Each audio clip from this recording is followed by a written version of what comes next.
IBCC से आप urgent appointment आप अपनी कैसे ले सकते हैं और उसी दिन जाके आप कुछ ही घंटों में आप अपने डॉक्यूमेंट कैसे अटेस्ट करवा सकते हैं। इसका कंप्लीट प्रोसेस है क्या? इसमें आपको डॉक्यूमेंट कौन से रिक्वायर्ड होते हैं और इसकी फ़ी कितनी होती है? ये आज मैं आपको इसी वीडियो में डिटेल से स्टेप बाय स्टेप बताऊँगा। तो आप वीडियो कंप्लीट देखिएगा। तो हेलो गाइज़, अस्सलाम वालेकुम। जो भी पर्सन या स्टूडेंट अपनी अपॉइंटमेंट अर्जेंट करवाना चाहते हैं या जल्दी अपनी डॉक्यूमेंट अटेस्ट करवाना चाहते हैं, तो उसके लिए आईबीसीसी ने एक एक्सप्रेस या अर्जेंट अटेस्टेशन का जो है प्रोसेस वो इंट्रोड्यूस करवाया। आईबीसीसी की अटेस्टेशन करवाने से पहले आपको ये माइंड में आपने अपने रखना है कि आपने अपने बोर्ड से लाजमी पहले वेरिफिकेशन करवा लेनी है या अटेस्टेशन आपने अपने बोर्ड से लाजमी करवानी है, देन आईबीसीसी आपकी अटेस्टेशन करेगा। तो ये अपॉइंटमेंट आप बुक कैसे कर सकते हैं? तो आप डायरेक्टली आप आईबीसीसी की वेबसाइट पे चले जाएँ, उधर आप अपना अकाउंट क्रिएट कर लें। अकाउंट क्रिएट करने के बाद जो भी आपने डिग्री या सर्टिफिकेट अपने आपने अटेस्ट करवाने हैं, देन वो आपको बताएँगे, आपको मेरी स्क्रीन पे भी शो हो रहा होगा, वो सारा डाटा आपने फिल आउट कर लेना। फिल आउट करके आप उनकी सर्टिफिकेट की आप पिक्चर अपलोड कर दें। ये आपने रखना है याद। सर्टिफिकेट की आपने पिक्चर अपलोड करते हुए ये याद रखना है कि पीडीएफ आपकी 200 केबी से लेसर होनी चाहिए। मतलब कि ये एक स्पेसिफिक साइज़ उन्होंने दिया हुआ है, तो आपने उस साइज़ को फ़ॉलो करते हुए इससे बिलो साइज़ पे अपनी पीडीएफ का जो फ़ाइल साइज़ रखना है। आप अपना सर्टिफिकेट है वो अपलोड कर देंगे और साथ जो है आपकी मार्कशीट है वो आप साथ अपलोड कर देंगे। तो ये दोनों अपलोड करके आप जैसे ही नेक्स्ट करेंगे तो आपको ये मेरी स्क्रीन पे भी शो हो रहा होगा एक्सप्रेस अटेस्टेशन का। तो आप इस पे क्लिक करेंगे तो इसकी ये देखें, आपको जैसे आप ओरिजिनल अगर एक डॉक्यूमेंट सेलेक्ट करेंगे तो इसकी फ़ी आपको बता रहे हैं कि 3000 इसकी पर डॉक्यूमेंट की फ़ी है। ये इस तरह का फॉर्म होगा, ठीक है? तो इसको आपने प्रिंट करवा लेना, ठीक है? ये मेरा टोकन नंबर भी इधर मुझे शो हो रहा होगा। ये आपको भी आपकी सूरत में आपको भी इधर शो हो जाएगा, ठीक है? तो आपने ये इस फॉर्म को प्रिंट कर लेना है। बेसिकली पीएस आईडी उन्होंने हमें दी है, तो हम वाया किसी भी बैंकिंग ऐप के थ्रू हम ये पीएस आईडी यूज़ करते हुए तो ये पेमेंट हम कर सकते हैं। अब अपनी अपॉइंटमेंट बुक कर ली, तो जो भी टाइम आपको मिला है या जो आपने टाइम सेलेक्ट किया है अपॉइंटमेंट का, तो आप उस टाइम पे आप ऑफ़िस चले जाएँगे। डिपेंड करता है कि आपने कौन-सा ऑफ़िस सेलेक्ट किया है, आपने इस्लामाबाद का किया है या आपने इस लाहौर का किया है। मोस्ट इम्पोर्टेंट कि जब भी आप ऑफ़िस जाएँगे उससे पहले आपने ये याद रखना है कि आपने अपने डॉक्यूमेंट जो है साथ लेकर कौन-कौन से जाने हैं, ये मैं आपको बता देता हूँ। ऑफ़िस जाने से पहले आपने ये माइंड में रखना है कि अगर तो आप खुद जा रहे हैं, तो देन आप अपने आईडी कार्ड की कॉपी साथ लाज़मी लेके जाएँगे। और अगर आपका कोई ब्लड रिलेटिव जा रहा है या आपका कोई रिश्तेदार आपके जो है अटेस्टेशन करवाने के लिए ऑफ़िस जा रहा है, तो वो आप आपके आईडी कार्ड की कॉपी साथ लेके जाएगा और देन वो अपनी भी आईडी कार्ड की कॉपी साथ अटैच करेगा। और उसके बाद जो आपके ओरिजिनल सर्टिफ़िकेट हैं वो उनकी आपने एक-एक साथ कॉपी करवा लेनी है, जो भी आपके ओरिजिनल सर्टिफ़िकेट होंगे। देन आपने जब अपॉइंटमेंट बुक की होगी, मैंने आपको जैसे स्टार्ट में शो भी करवाया, तो वो आपको एक फ़ॉर्म अपॉइंटमेंट का मिला है, वो आपने साथ अटैच करना है। उसकी कॉपी निकलवा लीजिएगा, देन वो भी आपने साथ अटैच करना है। साथ अपने अपने जो है चालान, जो ऐसे मैंने आपको स्टार्ट में वीडियो में दिखा भी दिया था, चालान आपने ले लेना है। तो अगर तो आपने बैंक में चालान फ़ॉर्म सबमिट करवाया तो वो आपने साथ अटैच करना है, ठीक है? और अगर आपने ईज़ी पैसा या जैज़ कैश ऐप या किसी भी बैंकिंग ऐप के थ्रू आपने अगर अपनी फ़ीस सबमिट करवाई है, तो देन आप उसका पेड स्लिप का स्क्रीनशॉट ले लें या आप उसकी पिक्चर लेके अपने फ़ोन में सेव करके देन आप उसका प्रिंट आउट निकलवा के वो भी आपने साथ लेके जाना एज अ प्रूफ। उन्होंने वो चेक करते हैं बेसिकली उधर। और उसके बाद मोस्ट इम्पोर्टेंट जो मोस्टली मैंने खुद भी जाकर उधर, जब मेरा 2 दफ़ा वैसे मैं आपको बता दूं कि 2 दफ़ा मेरा जाना हुआ है आईबीसीसी ऑफिस के। एक बात आपने अपने माइंड में लाजमी रखनी है कि आपने जो है जो अपने बोर्ड से अटेस्टेशन करवाई होगी, उसका जो अटेस्टेड का स्टेटस होगा, जैसे मेरी स्क्रीन पे भी आपको शो हो रहा होगा, आपने वो उसका प्रिंट आउट लाज़मी साथ अटैच करना है।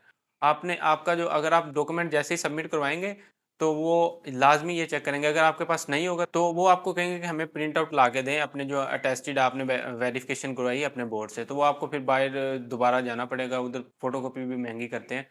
तो आप पहले से अपने घर से जब जाने से पहले ये आपने माइंड में अपने लाज़मी रखना है कि आपने अपने जो बोर्ड से वेरिफ़िकेशन करवाई होगी, वो आपने प्रिंट आउट लेना है, टोकन नहीं चलेगा, टोकन आईबीसीसी एक्सेप्ट नहीं करता। अगर तो आपको इनवेल्प मिलता है तो फिर इसके लिए फिर आपको जो है अटेस्टेड का स्टेटस वगैरह की, इसकी जो मैंने आपको पहले बताया, इसकी ज़रूरत नहीं है, तो आप सीधा इनवेल्प अपने साथ लेके जाएँगे। जो भी आपकी अपॉइंटमेंट की टाइमिंग होगी, देन उस टाइमिंग से कुछ ही टाइम पहले आप ऑफ़िस चले जाएँ, ज़रूरी नहीं है कि आप वो काफ़ी टाइम पहले जाके उधर बैठ जाएँ।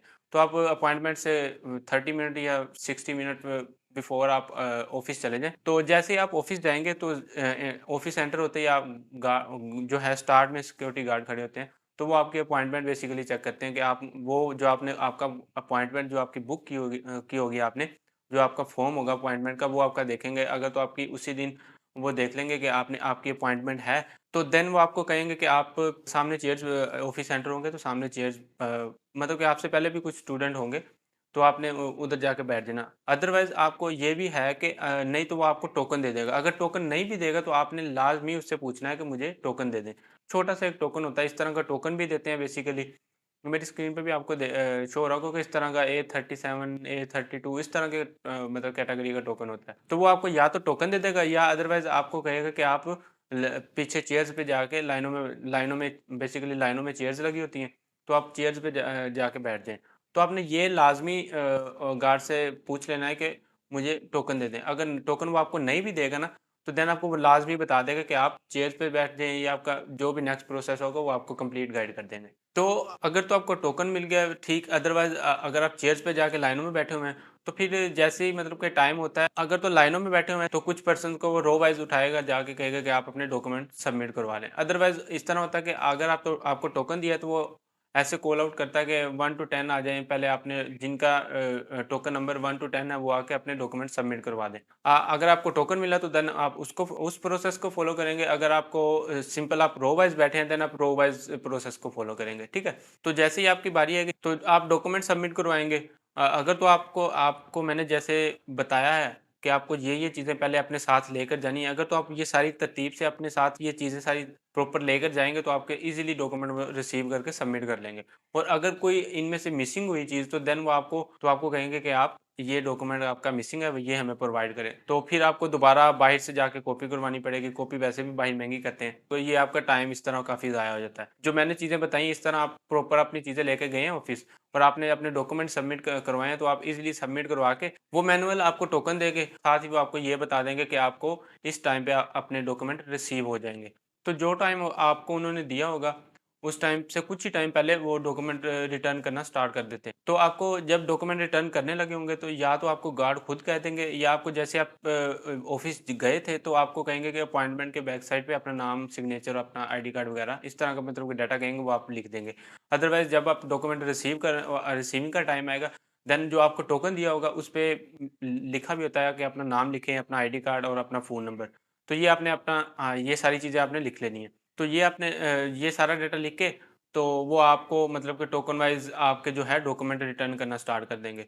तो जैसे ही आपके डॉक्यूमेंट रिसीविंग की बारी आएगी, तो आपने उनको जो टोकन है आपका, वो आप दिखाएँगे, देन वो आपको डॉक्यूमेंट आपके रिटर्न करेंगे। तो टोकन आपने अपना सँभाल के रखना है। तो आपको इधर मैं ये बता दूँ, आपके जो ओरिजिनल डॉक्यूमेंट होंगे या ओरिजिनल जो आपने सर्टिफ़िकेट अटेस्टेशन के लिए दिए हैं, या आपने अगर कॉपी अगर अटेस्टेशन आईबीसीसी से करवाने के लिए दिए, सिर्फ़ वो आपको रिटर्न करेंगे। अदरवाइज़ और कुछ नहीं, मतलब अगर तो आपने सिर्फ़ सिंपल अपने सर्टिफ़िकेट ओरिजिनल अटेस्टेशन होने के लिए दिए हैं आईबीसीसी से, तो वो आपको ओरिजिनल आपके जो 1 सर्टिफ़िकेट है या 2 सर्टिफ़िकेट है, वो आपको रिटर्न कर देंगे। तो जब आप अपने डॉक्यूमेंट रिसीव कर लेंगे, तो आपने लाज़मी इससे ये चेकआउट कर लेना है कि बैक साइड पे जो आपको मेरी स्क्रीन पे भी इधर शो हो रहा होगा कि जो है आईबीसीसी एक अपना क्यूआर कोड लगा देता है। तो क्यूआर कोड आपने लाज़मी चेक कर लेना है, जितने भी आपके ओरिजिनल डॉक्यूमेंट हों या आपकी कॉपी हो, तो आपने उनके कॉपी के तो फ्रंट पे लगा देते हैं, और जो ओरिजिनल डॉक्यूमेंट है उसके बैक साइड पे वो अपना क्यूआर कोड लगा देते हैं, ठीक है? तो वो आपने लाज़मी चेकआउट कर लेना है एंड दैट्स इट। इस तरह आप कुछ ही घंटों में आप आईबीसीसी से आप अपनी अर्जेंट अटेस्टेशन करवा सकते हैं। तो आपने ये माइंड में रखना है कि आईबीसीसी की अटेस्टेशन के बाद आपको मोफा की अटेस्टेशन भी रिक्वायर्ड होती है, मिनिस्ट्री ऑफ फॉरेन अफेयर्स की। तो वो आपने अटेस्टेशन कैसे करवानी है, इसका कंप्लीट प्रोसेस मैंने एक है क्या, इस पे मेरी डिटेल या मैंने वीडियो बनाई हुई है कि मोफा से आप अपने डॉक्यूमेंट कैसे वेरीफाई करवा सकते हैं। तो वो वीडियो भी मैं आपको, उसका लिंक आपको आई बटन पे भी इधर शो हो रहा होगा, और उसका लिंक मैं अपनी जो वीडियो के डिस्क्रिप्शन में भी प्रोवाइड कर दूँगा। तो आप वो देख सकते हैं। अगर आपके माइंड में कोई भी क्वेश्चन हो, या अगर पूरी वीडियो में आपको कोई भी पॉइंट क्लियर ना हुआ हो, तो देन आप मुझे कमेंट कर लें, या अदरवाइज़ आप डायरेक्टली मुझे, मैं इंस्टा मेरा आपको स्क्रीन पे भी शो हो रहा होगा, और उसका लिंक मैं अपने डिस्क्रिप्शन में भी प्रोवाइड कर दूँगा। तो आप डायरेक्ट मुझे उधर इंस्टा पे जाके भी मैसेज करें, मैं इंशाल्लाह जो भी आपका क्वेश्चन होगा, तो वो इंशाल्लाह मैं आपको क्लियर क्लियर जो है करवा दूँगा। आई होप कि आपको मेरी इस वीडियो से काफ़ी हेल्प मिली होगी। तो अगर तो आपको मेरी ये वीडियो हेल्पफुल लगी है, या इससे आपको कुछ हेल्प मिला है, तो आप मेरी इस वीडियो को लाइक भी करें, और मेरे इस चैनल को भी लाज़मी सब्सक्राइब कर लें। तो मिलते हैं इसी तरह की एक और नई इन्फॉर्मेटिव वीडियो के साथ, तब तक के लिए दें मुझे इजाज़त। अल्लाह हाफ़िज़। अस्सलाम वालेकुम।